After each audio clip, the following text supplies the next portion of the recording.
Hey, Bat fans, it looks like we're going to be making a road trip to Bronson Cave, otherwise known as the Batcave, on Bat Tours.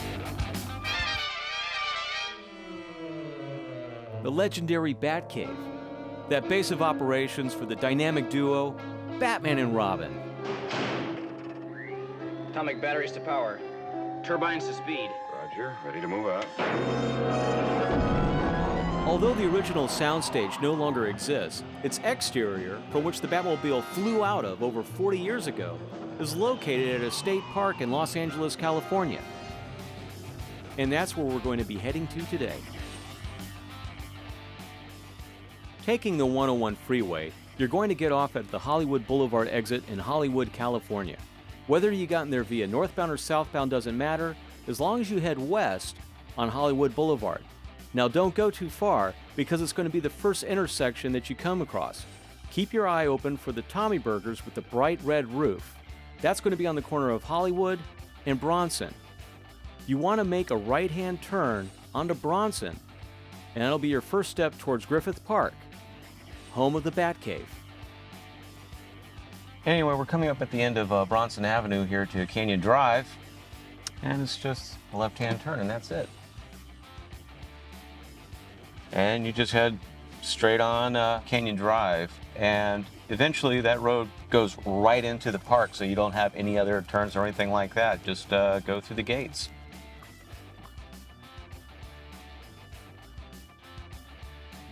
As you enter the park, you're going to go past a small playground area and another area set aside for picnic tables.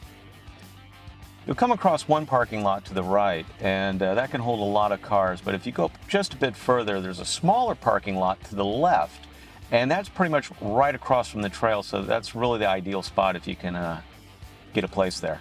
Once you've gotten to the red curb, you're going to need to park your car because the entrance is gated and locked, unless you happen to have a permit. But hiking is okay, so if you want to get up to the cave, you're going to need to proceed on foot. The trail itself isn't very long, about a quarter mile tops. The incline isn't too steep. The only thing I can really tell you is that people do walk a lot of dogs around here, and they do allow horseback riding, so you may want to watch your step. The trail does have some pretty steep cliffs to the side of it, and there's a lack of a guardrail. For foot traffic, it's totally fine, but if you were driving a 55 Futura with big fins on it, it'd feel too narrow. But as you get near the end of the trail, you could see it, just off in the distance, clear as day. The Batcave. And the canyon area starts to open up a good deal, and you could see how you could fit an entire film crew out here. No wonder people keep using this location.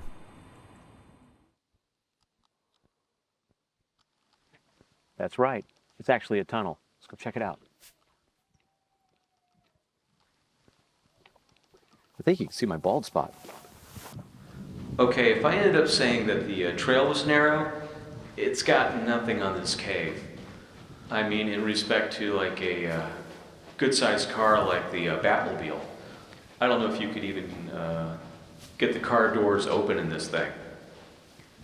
Certainly not enough room for an atomic pile reactor or even a good set of bat poles. And they got these odd little openings just to the left and to the right of the main exit here. But I mean, the whole thing was quarried, and they used the paving stones for like nearby streets like Sunset Boulevard. But as you're out of the main exit, you got this other good-sized opening, and you're faced with this ridge. I've seen this thing in films before. One particular one comes to mind.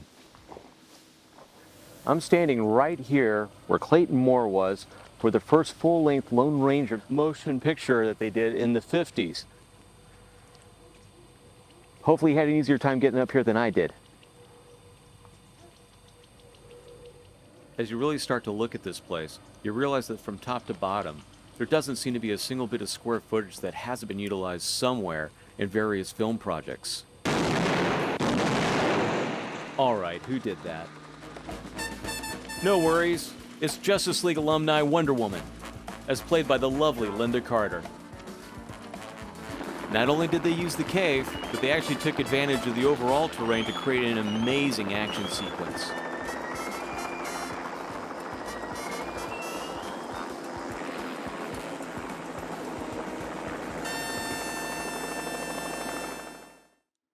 Well, Wonder Woman and Batman weren't the only Justice Leaguers to be filmed here. As a matter of fact, the Batmobile isn't the only vehicle to ever come out of this cave. As could be seen here in this 1948 serial of Superman that starred Kirk Allen and Noel Neill as the kidnapped Lois Lane. But don't worry, kids, if Lois is in trouble, Superman can't be far behind.